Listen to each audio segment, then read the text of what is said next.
আজকের টিউটোরিয়ালে আমরা সেট প্রকাশের পদ্ধতি নিয়ে আলোচনা করব। সেটকে দুইটি পদ্ধতিতে প্রকাশ করা যায়। প্রথমটা হচ্ছে তালিকা পদ্ধতি, ইংরেজিতে যেটাকে বলে রোস্টার মেথড বা টেবুলার মেথড, আর দ্বিতীয়টা হচ্ছে সেট গঠন পদ্ধতি, ইংরেজিতে বলে সেট বিল্ডার মেথড। এবার আমরা জানব তালিকা পদ্ধতি বা রোস্টার মেথড বা টেবুলার মেথড কি। আমরা তার সংজ্ঞা লিখব এখন। এ পদ্ধতিতে সেটের সকল উপাদান সুনির্দিষ্টভাবে উল্লেখ করে দ্বিতীয় বন্ধনীর মধ্যে আবদ্ধ করা হয় এবং একাধিক উপাদান থাকলে কমা ব্যবহার করে উপাদানগুলোকে আলাদা করা হয়। লিখে নিলাম তালিকা পদ্ধতি জিনিসটা কি, আমরা কিভাবে তালিকা পদ্ধতি চিনব। এ পদ্ধতিতে সেটের সকল উপাদান সুনির্দিষ্টভাবে উল্লেখ করে দ্বিতীয় বন্ধনীর মধ্যে আবদ্ধ করা হয় এবং একাধিক উপাদান থাকলে কমা ব্যবহার করে উপাদানগুলোকে আলাদা করা হয়। আমরা এখন উদাহরণ দিই, যেমন এ সমান এক্স ওয়াই জেড। এখানে এ সেটের তিনটি উপাদান আছে এবং প্রত্যেকটি উপাদানকে আমরা কমা দিয়ে আলাদা করে নিয়েছি। আরেকটি সেট যদি লিখে আমরা মনে করেন বি সমান 2 3 5 7,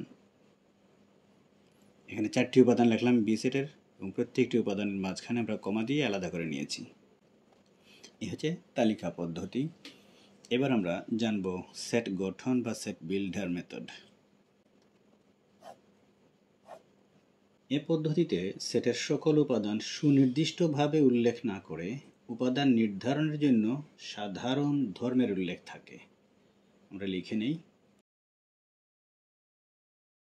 আমরা কিভাবে চিনব সেট গঠন পদ্ধতি তা লিখে নিলাম।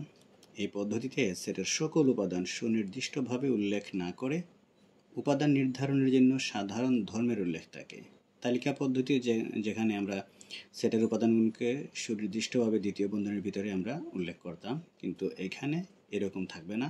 তবে এই উপাদানগুলোকে কিভাবে চিনব, কিভাবে চিহ্নিত করব তার কিছু বৈশিষ্ট্য উল্লেখ থাকবে। সেই বৈশিষ্ট্য দেখে, সেই ধর্ম আমরা দেখে আমরা সেটের উপাদানগুলো কী হবে তা নির্ণয় করব। আমরা একটা উদাহরণ দিই, যেমন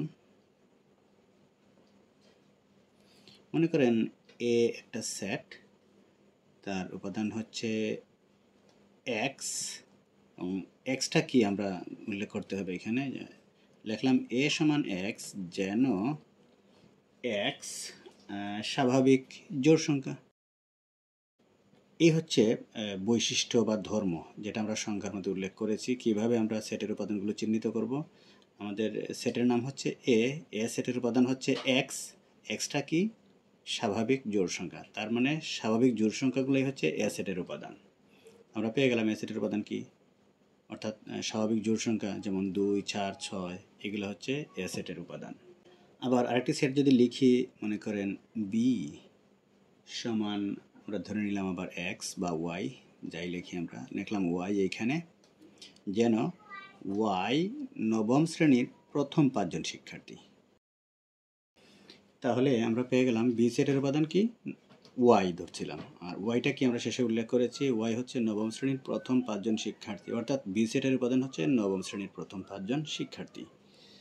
এই যে দ্বিতীয় বন্ধনীর ভিতরে আমরা যে বৈশিষ্ট্য বা ধর্ম উল্লেখ করলাম, সেই বৈশিষ্ট্য বা ধর্ম দেখেই আমরা চিহ্নিত করব এই সেটের উপাদান কি হতে পারে। এটাই হচ্ছে সেট গঠন পদ্ধতি বা সেট বিল্ডার মেথড। এবার জানব সসীম সেট বা ফাইনাইট সেট কি। আমরা সংজ্ঞাটা এভাবে দিতে পারি, যে সেটের উপাদান সংখ্যা গণনা করে নির্ধারণ করা যায়, বা যে সেটের উপাদান সংখ্যা আর একটা সীমা আছে, সেগুলোই হচ্ছে সসীম সেট। তাহলে এখন আমরা সসীম সেটের সংজ্ঞাটা লিখে নিই।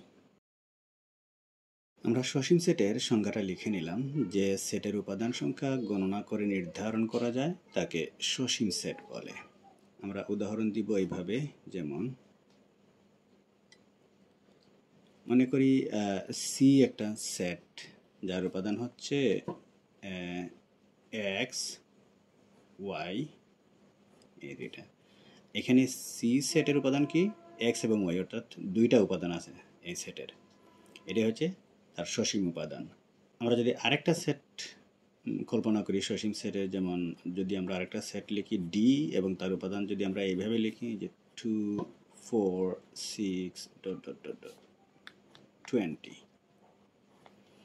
এটা কিন্তু সসীম সেট। অর্থাৎ এই সেটের উপাদানগুলো কী কী সেটার একটা সীমা আছে, যে 2 থেকে 20 পর্যন্ত সবগুলা জোড় সংখ্যাই হচ্ছে এই সেটের উপাদান। আমরা এই সেটের প্যাটার্ন দেখেই বুঝতে পারছি যে এখানে 2 4 6 ডট ডট ডট লাস্টে আছে 20, অর্থাৎ 2 থেকে শুরু করে 20 পর্যন্ত সকল জোড় সংখ্যাই হচ্ছে এই সেটের উপাদান। অর্থাৎ এই সেটের উপাদানগুলোর একটা সীমা আছে, এই জন্য এটা সসীম সেট।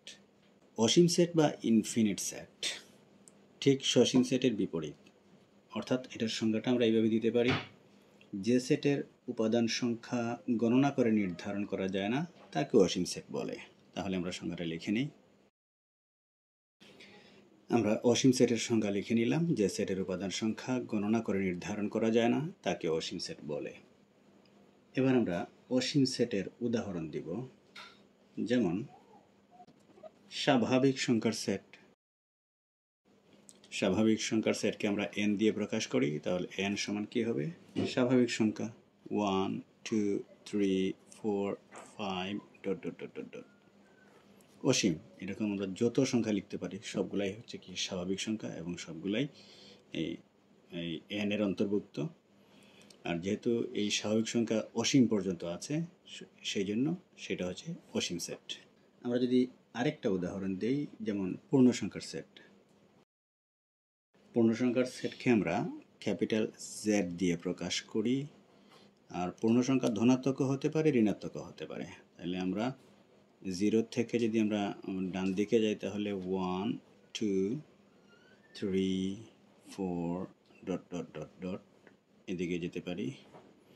বাম দিকে যদি আসি তাহলে আমরা পাবো -1 -2 -3 -4 ডট ডট ডট এদিকে। তার মানে কি এইদিকেও অসীম পর্যন্ত যাওয়া যাবে, এইদিকেও অসীম পর্যন্ত যাওয়া যাবে। তো এই হচ্ছে আমাদের অসীম সেটের সংজ্ঞা এবং উদাহরণ। এবারে ফাঁকা সেট বা এম্পটি সেট। ফাঁকা সেটের সংজ্ঞাটা হচ্ছে, যে সেটের কোনো উপাদান নেই তাকে ফাঁকা সেট বলে। আমরা সংজ্ঞাটা লিখে নিই। সংজ্ঞাটা লিখে নিলাম, যে সেটের কোনো উপাদান নেই তাকে ফাঁকা সেট বলে। ফাঁকা সেটকে আমরা কিভাবে প্রকাশ করব দেখে নেই। ফাঁকা সেটকে এরকম দুই দিকে দ্বিতীয় বন্ধনী অথবা এই যে এখানে তিতার মতো লিখে একটা টান দিয়ে, অর্থাৎ এটাকে ওরই বলে, এই দুইটা চিহ্নের যে কোনো একটা চিহ্ন দিয়ে ফাঁকা সেটকে প্রকাশ করা হয়। আমরা উদাহরণ দিই, যেমন একটা উদাহরণ এইভাবে দেওয়া যায়, x belongs to n যেন 10 less than x less than 11। আমরা এই সেটটা একটু চিন্তা করি তো। x belongs to n, অর্থাৎ xটা হচ্ছে n এর উপাদান, nটা কি স্বাভাবিক সংখ্যা, অর্থাৎ x হচ্ছে স্বাভাবিক সংখ্যা। আবার 10 less than x, তার মানে xটা 10 এর চেয়ে বড়, 10 x এর চেয়ে ছোট। তো 10 less than x মানে 10 x এর চেয়ে ছোট অথবা x 10 এর চেয়ে বড়। আবার x less than 11, অর্থাৎ x এর মানটা হচ্ছে কি 10 থেকে বড় এবং 11 থেকে ছোট। তাহলে 10 থেকে বড় এবং 11 থেকে ছোট কোনো স্বাভাবিক সংখ্যা আছে কিনা এটা জানতে হবে। নিশ্চয় নাই। যেহেতু 10 থেকে বড় এবং 11 থেকে ছোট কোনো স্বাভাবিক সংখ্যা নাই, সুতরাং এই সেটের কোনো উপাদান নাই, অর্থাৎ এটা একটা ফাঁকা সেট। আমরা যদি আরেকটা উদাহরণ দেই, x belongs to n যেন x মৌলিক সংখ্যা এবং 23 less than x less than 29। তার মানে কি দাঁড়ায়, xটা স্বাভাবিক সংখ্যা আবার x মৌলিক সংখ্যা, আর এই মৌলিক সংখ্যার মধ্যে কি 23 থেকে বড় এবং 29 থেকে ছোট, অর্থাৎ 23 থেকে বড় 29 থেকে ছোট মৌলিক সংখ্যা আমাদের এই সেটের উপাদান। তাহলে দেখতে হবে 23 থেকে বড় এবং 29 থেকে ছোট কোনো মৌলিক সংখ্যা আছে কি না। বাস্তবে 23 থেকে বড় 29 থেকে ছোট কোনো মৌলিক সংখ্যা নাই, তার মানে এই সেটের কোনো উপাদান নাই, অর্থাৎ এটা একটা ফাঁকা সেট। তো এই ছিল আজকের টিউটোরিয়ালের আলোচনা। পরবর্তী টিউটোরিয়ালে দেখা হবে আবার। আল্লাহ হাফেজ।